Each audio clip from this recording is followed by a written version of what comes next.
Hello everyone. Speech number 2 of 4. We're just about halfway through the course. It's starting to really fly by. Speech number 2, as we all know, is an informative speech.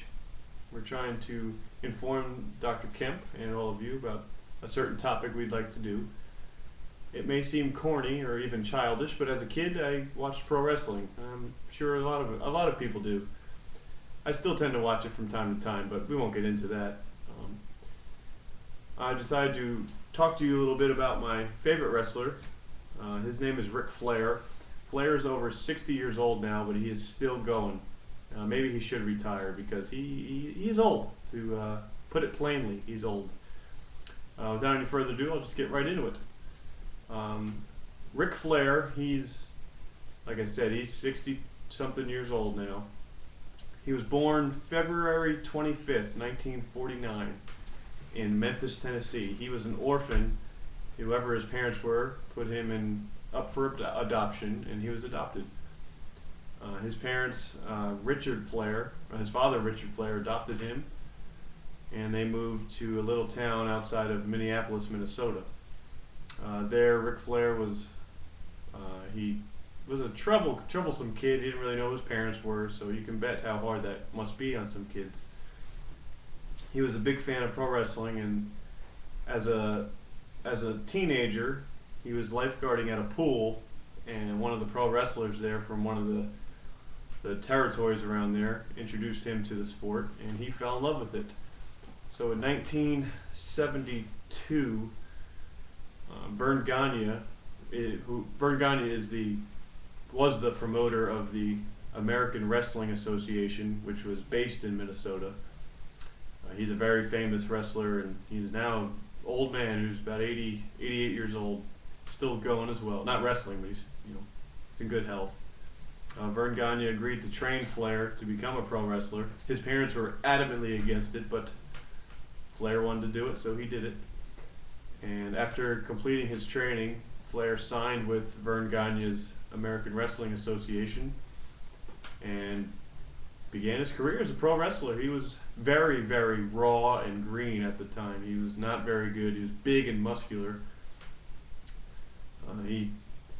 Throughout the years, he trimmed down and lost a lot of weight and dyed his hair blonde. But in the early AWA is where he learned the ropes on how to be a pro wrestler. So in 1972 through 74.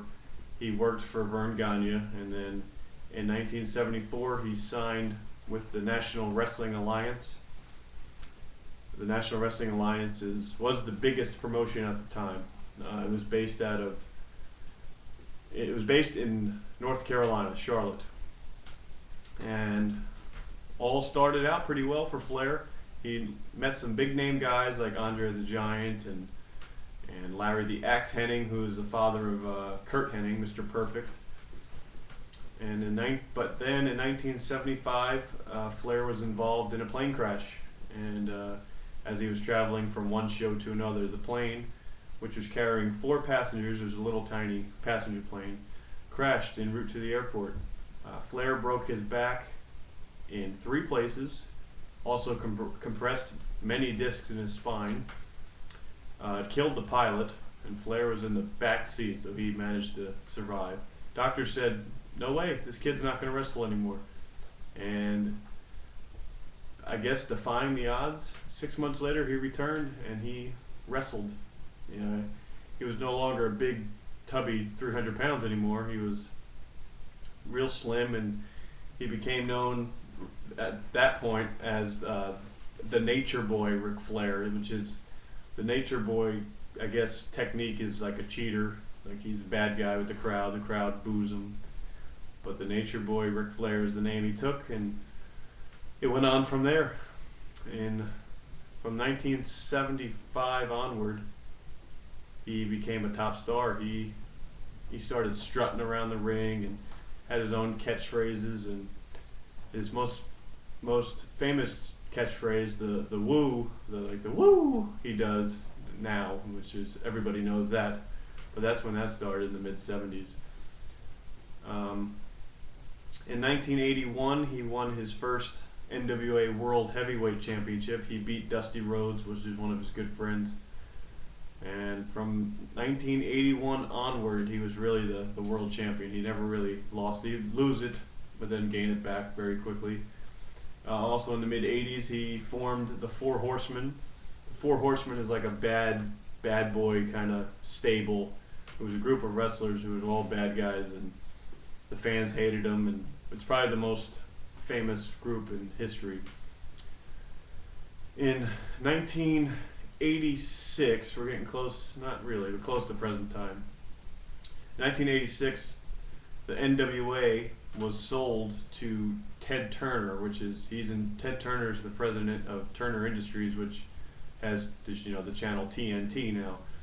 After Turner bought the company, it became WCW, and in WCW, Turner hired Jim Herd, and Jim Herd was not a wrestling guy. At the time of his hiring, Jim Herd was the president of Pizza Hut. So you can imagine how mad Ric Flair got, who was the world champion, and Jim Herd comes in not having a clue of what to do with the wrestling company, who's now the president.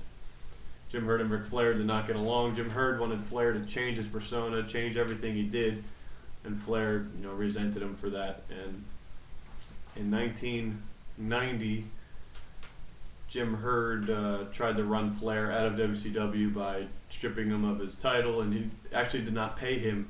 We all know wrestling is fake and scripted and all that, but that was some real life stuff going on where Jim Herd would not pay Flair, would not do anything. He took him off of television, and Flair eventually left. And when Flair left, WCW was in deep trouble because there was this company called WWF, which was run by Vince McMahon, as most of you probably heard about before. And WWF had major stars at the time, like Hulk Hogan and Bret Hart and people like that.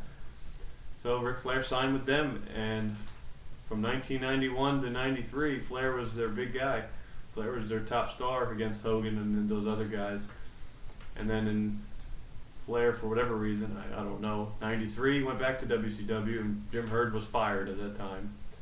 And from 93 through 01, Flair was in WCW. WCW was eventually bought by Vince McMahon. WCW failed, just didn't have the right people running the company. So in 2001, WWF bought the WCW. And Flair did not do anything. He was not signed by WWF at the time. Flair came in late 2001. The acquisition of WCW by WWF happened in early 01, and in late 01, Flair was finally signed.